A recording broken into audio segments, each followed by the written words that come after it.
తెలుగమ్మాయా? ఓ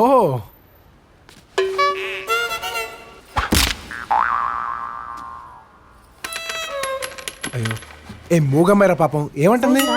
అయ్యో కాదండి, నేను మాట్లాడగలను. ఓ మాటలొచ్చా?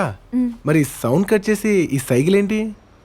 నిన్న జరిగిన మహాసంగ్రామంలో మీ చేతిలో పగిలిన ఫిడేలు మా తాతగారిదండి. నేనే ఫిడేల్ పగలగొట్టాను? నిన్న మీరు ఆ తెల్లజాతీయుడి తల పగలగొట్టినప్పుడు వట్టి చేతులు పైకెత్తారా, కానీ కాంటాక్ట్ పాయింట్ లో వుడ్ సౌండ్ వచ్చింది కదండి.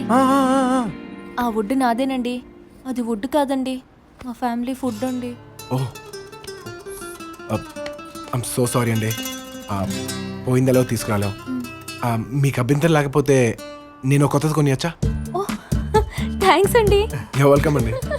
నేను విన్నంత బ్యాడ్ కాదండి, మీరు చాలా పొలైట్ పీపుల్ లా కనిపిస్తున్నారు. మా గురించి అంత బ్యాడ్ చెప్పింది ఎవరమ్మా? మా గురువు గారు. ఎవరమ్మా? మా ప్రొఫెసర్ ఫిడేల్ బ్రహ్మగారు. ఫిడేల్ బ్రహ్మంగాడా? ఓంటమ్మా నీ పేరు? కోమలి. ఈ ఊరికి ఎందుకు వచ్చేసినావు? ఏంటి సంగీతం నేర్చుకోవడానికి. ఆ బట్టతలగా నీకే నేర్పిస్తాడు ఆడు బొంద. మా గురువు గారి గురించి అలా చీప్ గా మాట్లాడకండి. నా ఫిడేల్ నాకు ఇచ్చేయండి. ఇచ్చేసేవాడినే, కానీ వన్స్ నువ్వు వాడి పేరు చెప్పాక నో ఛాన్స్. నేను మా గురువు గారికి కంప్లైంట్ చేస్తాను. అబ్బో ఏయ్, నువ్వు మా ఎనిమి.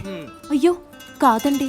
అయితే ఓ పంచి, చెప్పండి. మీ యూనివర్సిటీ పెట్టుకోడు ఎక్కి అందరినీ పిలిచి ఫిడేల్ బ్రహ్మ ఒక వేస్ట్ ఫెలో, వాడికి మ్యూజికే రాదు అని అరిస్తే 5 ఫిడేల్ కొనిస్తా. పోనీ మెల్లగా గొణిగితే ఒకటి కొనిస్తారా అండి? ఆడి చెవులో గొనిగితే ఇస్తా. ఇంకేమన్నా ఉందా అండి? ఉంది. నువ్వు ఇక్కడి నుంచి వెళ్ళిపోవాలి. నేను 3 లెక్క పెడతాను. 3 లోపల వెళ్ళలేదో నీకు 3 ఇద్ది.